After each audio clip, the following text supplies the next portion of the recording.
Kaya At saka napakahirap hindi, din na ang mga kagaya sa atin na nagising na sa katotohanan, nabuksan ang ating diwa, ay mababalitaan natin na isang araw ay nakasali din pala sa nandoon sa mga nakakulong. Ano kaya ang mangyayari sa atin?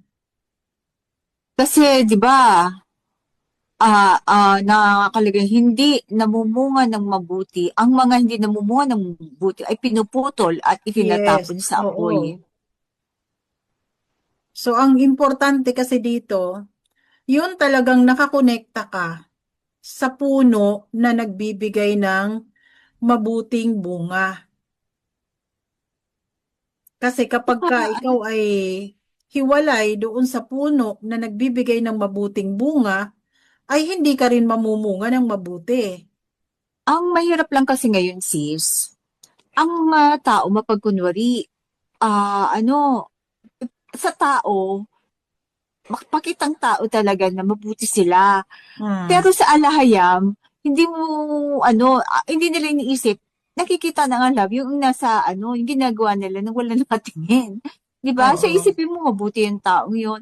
Pero sa huli pala, sa araw ng paghuhukom, yun, doon mo talaga malalaman. Kaya, ma, ah, ang sinasabi nga ng mensero, kasi yung iba dyan, hypocrisy. Oo, Oo. napakabuti, gumawa, wala kang maipintas. Pero Hmm. pagdating sa hindi mo, yun ang tinatawag na hypocrisy. Iba yung, nasa loob mo, iba yung ginagawa mo. Iba yung, hindi nagmamatch. Hmm. Pag wala nakatingin, iba ginagawa mo. Pag may nakatingin, di ba? Yun ang Oo. iba kasi, may hypocrisy. Which is yun, nakikita ko minsan sa mga pastor o what. Hindi ako Hmm. naglalat kasi meron naman talaga nilid lang ng bulag. Kaya sila ay Oo. nabulag din. So, hindi ko, pero, yun ang sinasabi ng, Although hindi na naman talaga lahat. hypocrisy. Oo. Yung iba talaga Meron gustong, naman talagang bukal sa puso't diwa nila ang kanilang sinusunod. oo. Kaya lang hindi nakatagpo. Hindi Oo, yun nga natagpuan ang lang, hindi katotohanan. Kanilang natagpuan ang hinahanap. katotohanan. Oo. Di ba? Hindi natagpuan Kasi yung mayroon din perlas. naman silang mga mabubuting bunga. Oo. Siguro yun ang inaano ng mentor, yun ang siguro yun sa great multitude, di ba? Oo. Yan ang sinasabi na merong great multitude. Pero mawawala na yung talaga yung siguro dito yung talagang gagawa ng yung mga gumagawa talaga ng kasamaan sa Hmm. kapwa.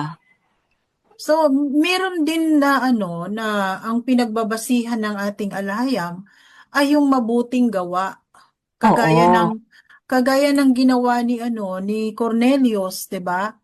So, Oo. Wala napansin ng siya alahayam na talagang Hebreo. bukal sa kanyang puso ang pagtulong sa kapwa at sa mga nangangailangan. At kasabay pa nun, siya din ay nananalangin. Ngunit hindi niya alam kung anong pangalan yung kanyang tinatawag. Ngunit Mm. ang alam niya lang ang kabutihan at katapatan doon sa kanyang mabubuting gawa. Kaya siya ay Pero tingin ko napansin. Oo. pumasok siya sa covenant sis eh. Yes, So tingin pumasok siya sa ko, covenant, kasama kaya niya siya sa ipinasundo. Oo, kaya niya oo, ipinasundo si Peter. oo. So, hindi lang yung mga may dugong Hebreo talaga Oo, ang nasa 144. oo. Maaring din. Pero ang aba ang nakakaalam, hindi natin alam yung Yes, sis. oo. Tanging si Aba ang nakakakita at Oo. nakakaalam ng kanilang totoong layunin. Na kung Dahil anong plano walang niya. sino man ang makakapagtago sa alahayam. Lahat yan ay lantad sa kanya. Sa loob at labas ng bawat isa sa atin ay lantad sa ating alahayam. Kung talagang kung Oo, talagang kasama siya sa 144. oo, Pwedeng pwede kasi wala naman sinabi kasi may foreign policy nga, no? oo. Hanggang, Kaya naman nasabi dito ng ng Messiah na ang na makikilala sa ano, makikilala ninyo sila sa kanilang bunga.